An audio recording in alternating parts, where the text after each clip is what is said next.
Guys, balik lagi di channel YouTube Jago Pajak. Kali ini gue akan bahas tentang soal latihan yang ada di bab 2. Oke, kita akan lihat di sini, guys. Ibu Wati, WNI, hanya bekerja sebagai pegawai perwakilan ASEAN di Indonesia. Kemudian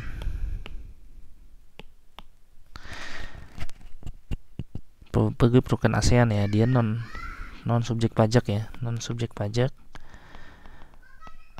mendapatkan penghasilan berupa gaji setahun 1 miliar dan fasilitas hotel jika dinilai sebesar 200 juta. Yang menjadi objek pajak adalah, nah di sini karena dia non subjek pajak maka natura itu dia menjadi objek pajak ya guys, karena dia non subjek pajak, sehingga yang menjadi objek pajak adalah gaji dan fasilitas hotel. Oke, kita lihat untuk soal nomor 2. Nih, untuk soal nomor 2 sampai 4, Tuan Abdi bekerja di sebuah perusahaan konstruksi ya guys. Pada suatu tahun pajak memperoleh penghasilan sebagai berikut. 2. Penghasilan berupa parcel lebaran berupa sembako. Nilai dalam rupiah setara dengan 800.000 per karyawan. Nah, karena ini adalah perusahaan konstruksi, maka penghasilan berupa sembako termasuk objek pajak yang diperhitungkan pada akhir tahun. Selanjutnya, menerima imbalan berupa gaji sejumlah 80 juta, tunjangan transportasi sejumlah 10 juta, dan beras sejumlah 10 kilo.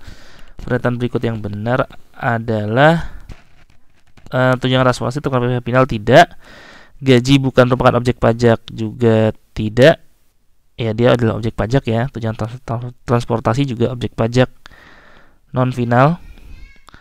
Kemudian perusahaan tidak memotong, ini juga enggak, ya jawabannya adalah D.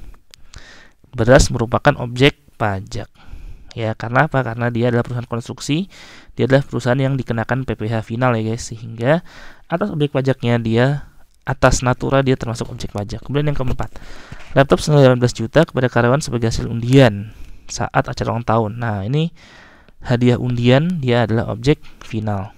Tuan Budi mendapatkan pembayaran uang pesangon dari tempat kerja yang lama sebesar 300 juta termasuk uang pesangon, dia final. Suntoro mendapatkan bagian laba dari persekutuan Samson yang diambil secara bulanan tiap akhir bulan, yaitu 30 juta setiap bulan. Ini bagian laba dari persekutuan, dia non objek pajak. 7. Ibu Wati mendapatkan penghargaan sebagai juara 3 karate tingkat dunia di Cina dan mendapatkan piala terbuat dari emas senilai 50 juta. Ini penghargaan hadiah dari luar negeri, masuknya objek pajak yang diperhitungkan pada akhir tahun. Ya. Dia bukan hadiah undian juga. Pun hadiah ketika dia dari luar negeri, dia itu masuknya ke non final guys ya, bukan penghasilan yang bersifat final. 8. Pak Ali mendapatkan pembayaran sewa penggunaan villa. Nah, ini adalah sewa tanah dan atau bangunan ya, sewa tanah dan atau bangunan 19 juta, berarti dia objek pajak bersifat final. Risma mendapatkan tanah seluas 500 meter persegi dari ayahnya yang sedang membagikan aset tetap kepada anaknya satu saat ulang tahun 70. Nilai pasar tanah tersebut adalah 1,5 miliar. Penghasilan berupa tanah tersebut adalah, ini hibah yang diberikan keluarga sedarah ya guys, dalam kehidupan lurus 1 derajat, berarti dia adalah bukan objek pajak. 10.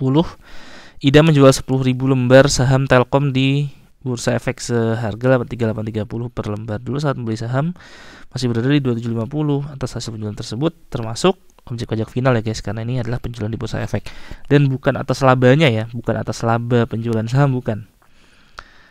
Tapi yang dikenakan itu adalah 3830 dikali 10.000 ya, kemudian dikali 0,1% kan gitu ya, seperti itu guys. Oke, kira-kira itu aja yang bisa gue sampaikan di video kali ini. Semoga bermanfaat. Jangan lupa like, subscribe, dan komen channel YouTube gue. Dan apabila kalian merasa video ini bermanfaat, bisa di share di seluruh sosial media yang kalian miliki. Bye bye.